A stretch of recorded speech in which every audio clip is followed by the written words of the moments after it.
O Senhor esteja convosco. Proclamação do Evangelho de Jesus Cristo segundo João. Naquele tempo, muitos dos discípulos de Jesus que o escutaram disseram: esta palavra é dura, quem consegue escutá-la?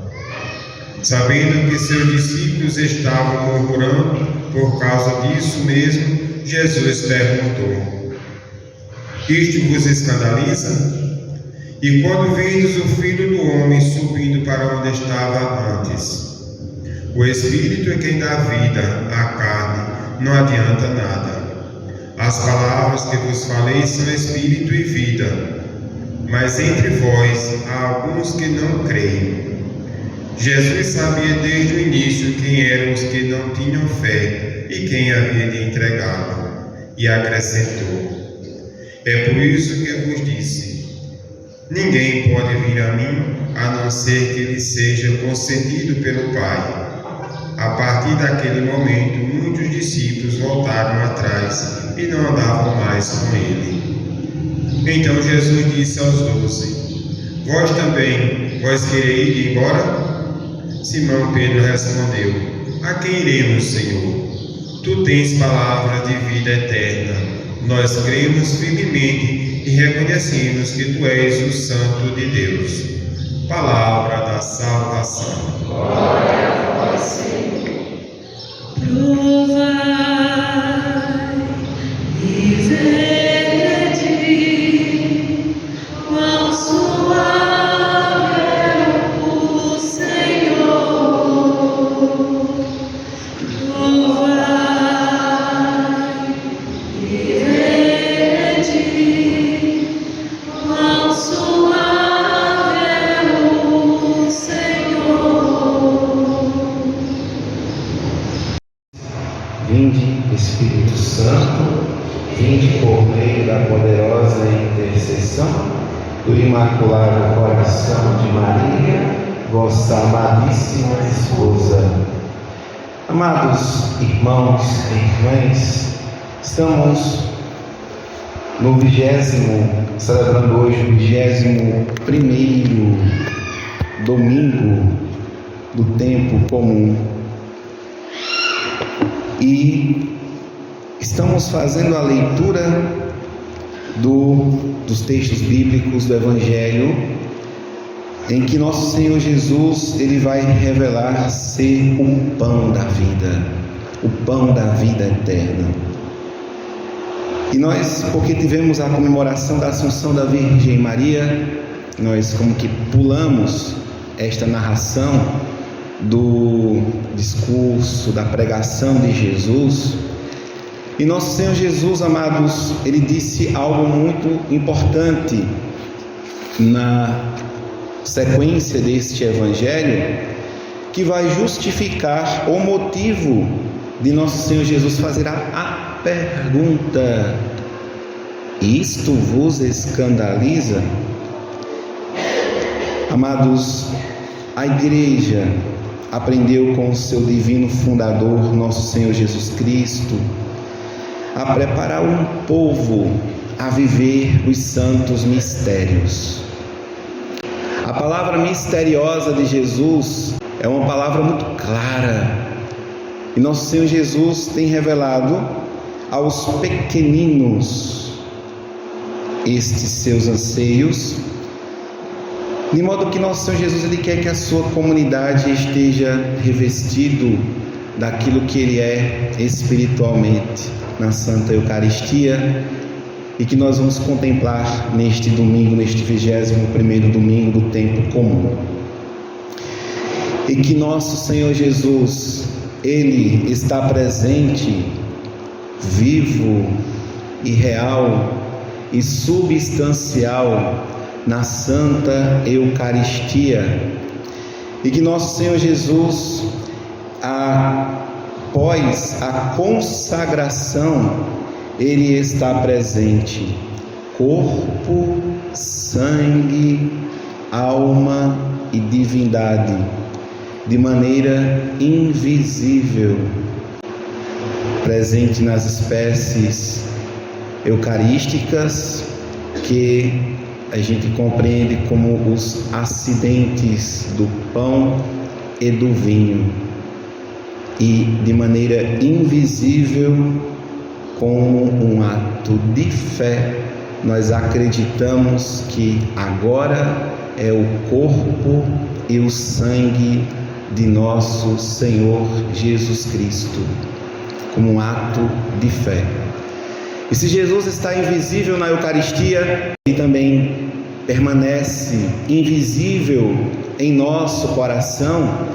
E quando nós comungamos o corpo de nosso Senhor Jesus Cristo, ele envolve a alma, ele envolve cada pessoa que assim, devidamente preparado, recebe a sua presença na Eucaristia.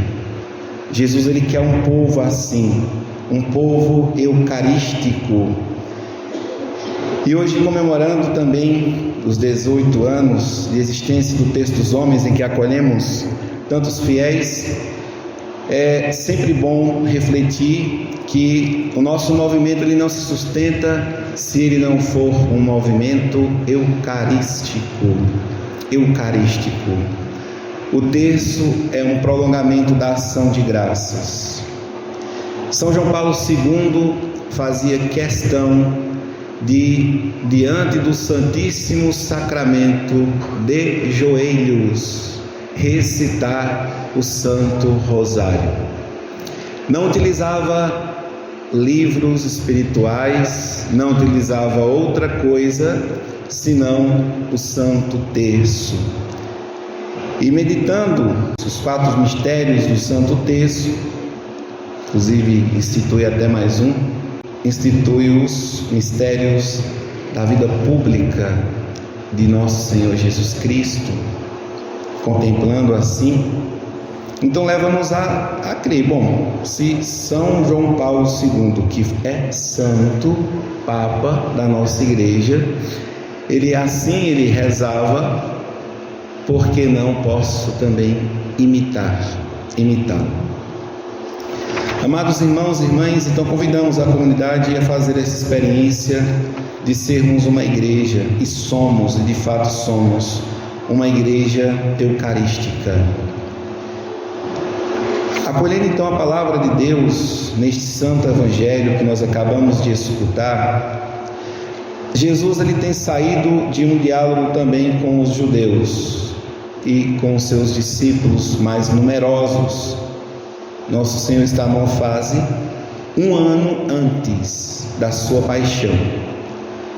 E o que antecede este texto é que nosso Senhor Jesus falou: a minha carne é verdadeira comida e o meu sangue é verdadeira bebida. Para alguém desavisado, para alguém sem ouvindo, dói escutar. Como assim?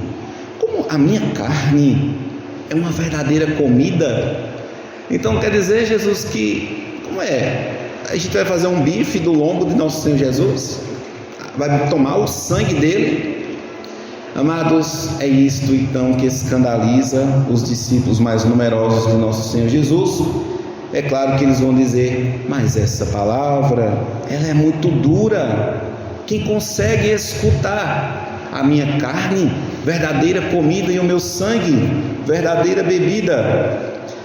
Nosso Senhor Jesus, de cara, já diz: o Espírito é que dá vida, a carne nada adianta. E Jesus ele diz então: se o que eu disse, a minha carne é verdadeira comida e o meu sangue é verdadeira bebida, vos escandaliza, imagina quando eu estiver subindo para a minha glória. A primeira subida foi para o Monte Calvário, na cruz, e a sua subida depois na ascensão. A subida gloriosa, amados, de Jesus é a sua cruz.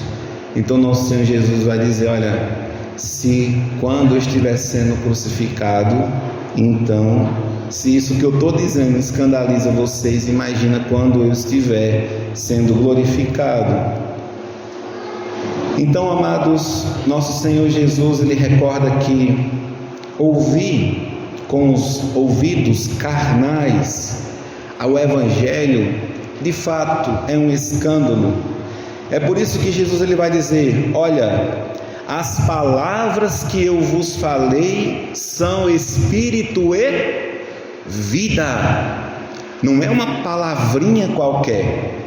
E aí a gente agora lembra quando o padre ele pega a sua mão, coloca diante do pão. O pão está ali. O pão está aqui em cima, aqui atrás, ali, na credência. Ali é pão, é feito de trigo e água, não tem fermento. Porque nosso Senhor Jesus ele recorda que nós não temos que ter cuidado com o fermento dos fariseus, com o fermento de Herodes, da malícia, da hipocrisia. Então o pão de Jesus que o padre usa para rezar a missa é um pão sem fermento. Até porque, amados, este pão em nossa fé, depois que ele é consagrado, se torna no corpo e no sangue de nosso Senhor Jesus Cristo, ele vai ser guardado. Ele vai ser guardado. Pergunto a vocês, amados, depois que a consagração, não é mais pão, não é mais vinho, mas é o corpo e o sangue de nosso Senhor Jesus, presente, verdadeira, Cristo está presente na Eucaristia, não é um símbolo, vamos imitar, não, verdadeiramente presente, real, presença real, não depende dos pensamentos de ninguém. Eu vou imaginar que Jesus está ali, vou fazer uma forcinha, eu vou imaginar,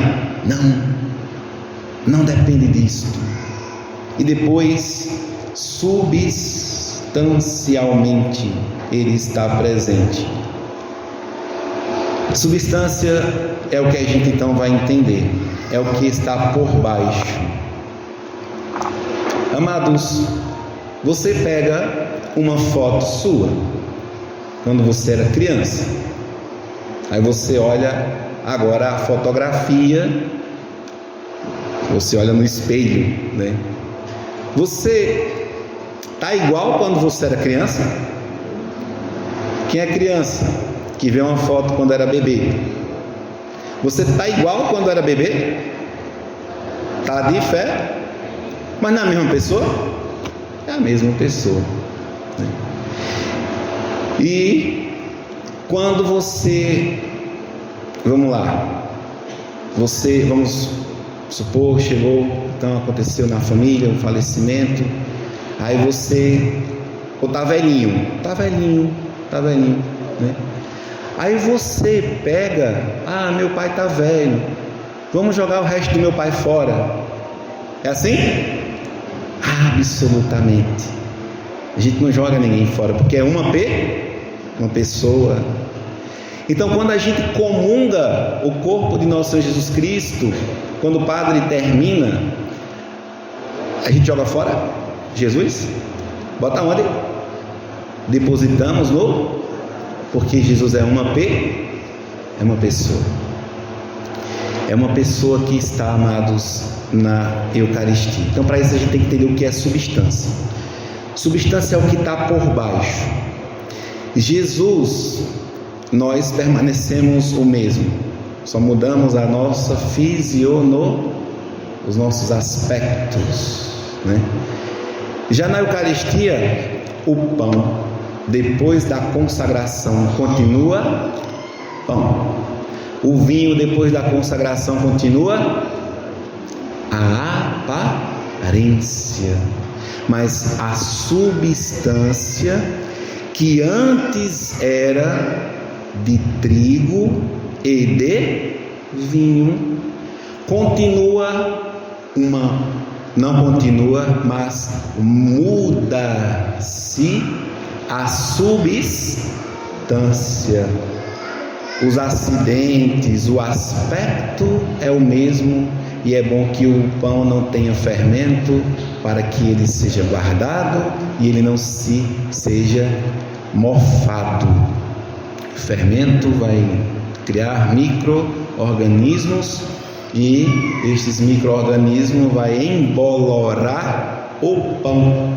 Assim acontece com o pão da padaria. Você guarda o pão da padaria, estou até estranho, que tem uns ali que faz uns 4 dias, o pão está lá ainda, está firme, nem endurece, nem aquele seda, né? Deve ter o seda deve ter alguma coisa, um conservante nele, diferente, né? Está lá se conservando, resistente, né? Então esse pão, ele mofa. A Eucaristia, ela é confeccionada pelas Irmãs Clarissas, enfim, onde quem vende, e é tido todo um cuidado com a água que se utiliza, a água mais limpa que for, o trigo, né, para fazer a massa, que é esquentada na máquina. Então é um bolachão bem grandão, com as bolinhas e outras maiores, e outras maiores, e outra maior. Aí dependendo, você vai comprar a hóstia magna, aquela bem grandona. Aí você vai ter as hóstias de consagração, a menor, a média, e vai ter a hóstia de outra de consagração que cabe dentro do hóstia do nosso, né? Porque tem os ostensórios maiores. E aí você vai ter as partículas. Então, amados, as hóstias, elas têm então o aspecto de pão, ela tem a substância do trigo, e o vinho, a substância do vinho, que é feito com a uva. Sim ou não? Então a substância que faz o vinho vai ser a uva, e que fará o pão será apenas o trigo e a água. Você, voltando ao exemplo da pessoa, você vai ser sempre você. Vai mudar a fisionomia, vai mofar um pouquinho, vai ficar mais velho, vai ficar com o cabelinho mais meio grisalho, as rugas mudou, mas vai ser sempre a mesma pessoa até depois de morrer. Que aí a gente faz a nossa encomendação, encomendamos a alma, e a alma é de uma pessoa. E de onde a gente aprendeu isso? De Jesus. A alma de Cristo, como a gente canta na adoração, alma de Cristo, corpo de Cristo, sangue de Cristo. Deixa aí na agulha, né? Para fazer a ação de graças. Então, amados, só que com Jesus, quando o padre ele põe a mão em cima da hóstia e do cálice com vinho, diz a palavra de Deus: as palavras que eu vos falei são espírito e vida. Então, quando o sacerdote ele pronuncia as palavras de Jesus, que são espírito e vida, então o Espírito Santo faz o milagre acontecer. Do mesmo modo que o Pai, o Filho e o Espírito criou tudo do nada, faça-se luzeiros, faça-se a terra, faça-se o firmamento, como do mesmo modo que Deus usou a palavra e tudo fez, o Filho também tem poder de ir para o pão, de ir para o vinho. E ele propositalmente, ele usou toda a liturgia judaica, a Santa Ceia, para fazer a sua Páscoa, que irá se completar na cruz. Então, depois que o padre consagra com as palavras de Jesus: isto é o meu corpo, este é o cálice da eterna aliança, do sangue que será derramado por vós e por todos para a remissão dos pecados, fazer isto em memória de... Este é o cálice do meu sangue, isto é o meu corpo. Nesse momento, então, ali acontece o milagre. Não tem a substância do trigo e do vinho, da uva, que é o vinho.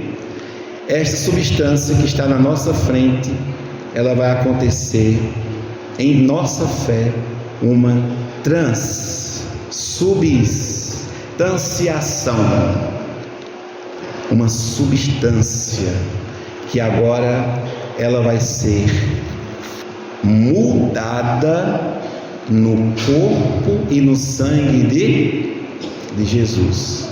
Agora quem está lá não é mais o trigo, quem está lá agora não é mais o vinho, quem está lá agora é Jesus. Então, amados, se nós tivéssemos esta fé e lembrássemos que depois ali dentro tem uma pessoa, eu comungo uma pessoa, discípulos de Emaús, e os discípulos de Emaús, depois que estavam com Jesus conversando, abriu-lhes a inteligência e Jesus, ele partiu o pão e depois deu aos aqueles discípulos, eles comeram e depois Jesus desapareceu. Ou seja, o corpo glorioso de Jesus, já ressuscitado, ele foi para onde? Depois que ele sumiu na frente dos discípulos de Emaús, ele foi para o pão. E depois do pão, os discípulos comeram e comungaram. É por isso, amados, que Jesus ele vai dizer: minha carne é verdadeira comida e o meu sangue é verdadeira. Então os discípulos eles não iam entender imediatamente aquela palavra de Jesus, porque eles escutaram com os ouvidos da carne.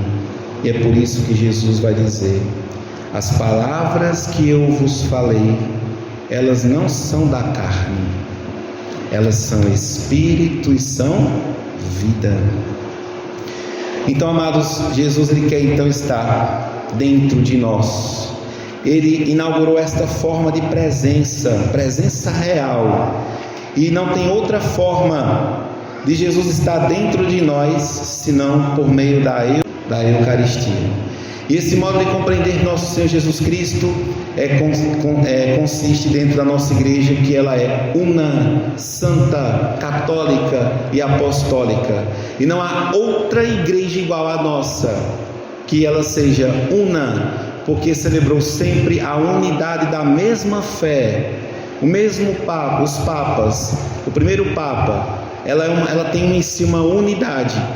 Ela é santa, porque os sacramentos são santos, porque Deus, o Pai, o Filho e o Espírito Santo são santos. É santa. Católica, porque ela está no mundo inteiro, universal. Ide por todo mundo e pregai o Evangelho a toda criatura, batizando-os em nome do Pai, do Filho e do Espírito Santo. Ide pelo mundo inteiro. A nossa igreja ela é católica, una, santa, católica e apostólica, porque ela foi instituída por nosso Senhor Jesus Cristo e foi prolongada por meio da tradição dos apóstolos, que ordenou o primeiro Papa Jesus, São Pedro, que ordenou o segundo Papa, Lino, Cleto, Clemente, Sisto, Cornélio. Lembra que a gente reza na oração eucarística número 1, são os papas, os primeiros que foram ordenados. Então, amados irmãos e irmãs, para compreender estas palavras, elas são ditas em um grande mistério e precisa ter fé. E para ficar mais claro, esta palavra Jesus ele vai referir por meio de São Paulo, do mesmo modo que é dado o mistério do esposo e da esposa, do marido e da mulher. Do mesmo modo que se eu disser para você hoje, desliga agora a tradição e a fé, escuta como o mundo escuta o que o padre vai dizer. Mulheres, cadê as mulheres? Cadê as mulheres? Sejam submissas. Sejam submissas. Tá bom, mulher? Sejam submissas. Se você escuta isto no Espírito Santo de Deus, você está entendendo tudo que Jesus está dizendo. Mas se você escuta no espírito mundano do empoderamento, essa palavra dói no seu ouvido. Seja submissa. Maridos, vocês são a cabeça da mulher. Aí você agora estufa os peitos. Tem um juízo. Onde é que fica o juízo? Na casa.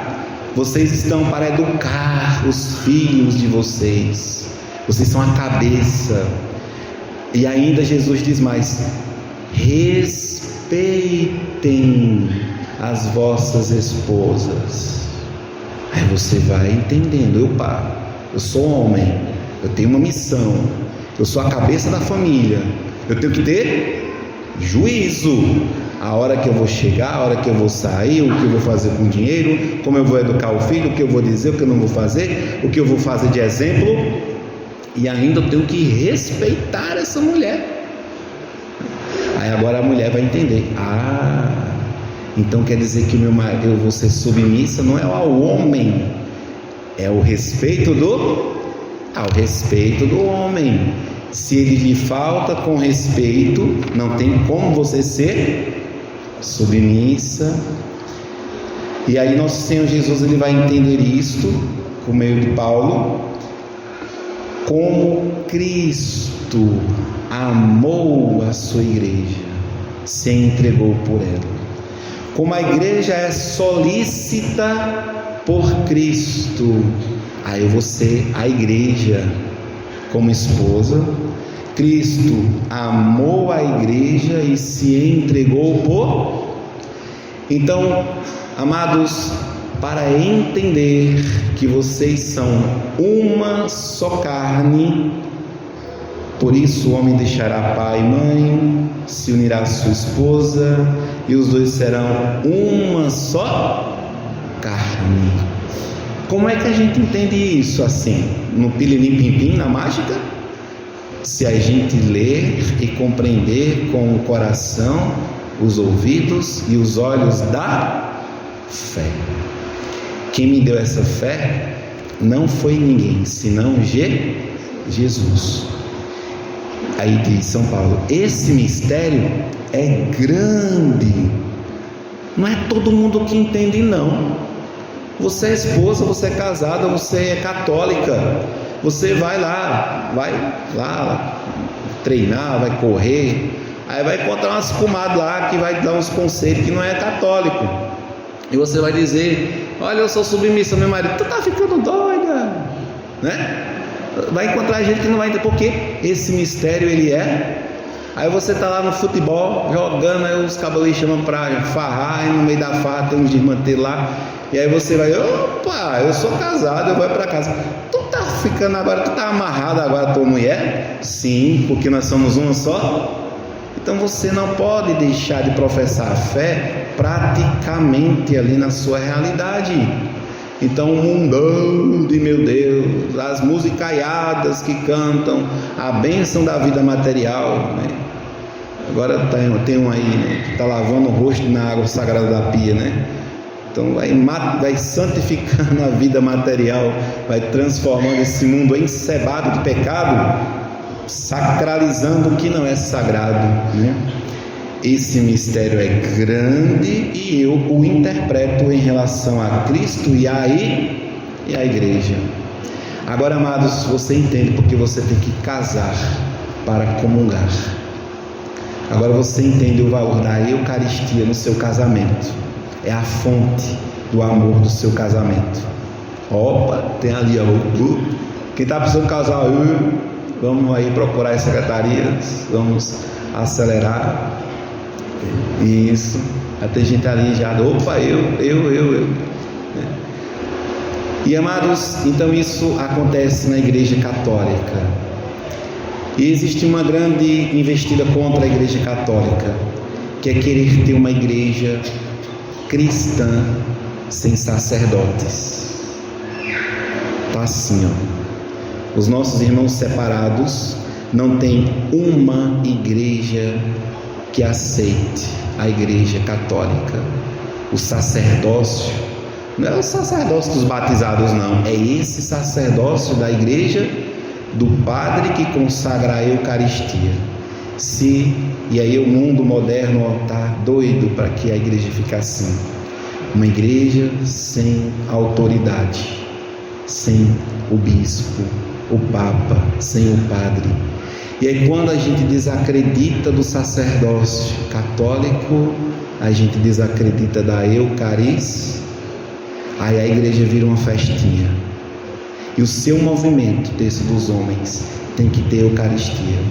Vocês têm que, agora vocês entendem porque a missa é infinitamente mais importante do que o texto. Porque vocês às vezes escutam o padre falando na homilia, o bispo dizendo também, e não entende. O padre está soltando uma palavra solta. Agora você entende que você pode rezar 1000 Ave Marias, mas se você não estiver em estado de graça, e se você não comungar,